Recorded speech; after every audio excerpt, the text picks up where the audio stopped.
ഈ അടുത്ത കാലത്ത് റഫീഖ് അഹമ്മദാണ് ഈ വരികൾ എഴുതിയിരിക്കുന്നത്. അതിലൊരു ഫീമെയിൽ സിംഗറെ ഇൻട്രൊഡ്യൂസ് ചെയ്യാണ്. ഹായ്, എൻ്റെ പേര് അന്ന കത്രീന വാലിൽ.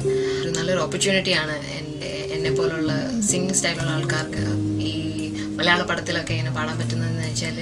സോ ഡെഫിനറ്റ്ലി ഈ അടുത്ത കാലത്തൊന്നും വരാത്ത അന്നയുടെ വോയിസ് എല്ലാവരും എൻജോയ് ചെയ്യുമെന്ന് പ്രതീക്ഷിക്കുന്നു.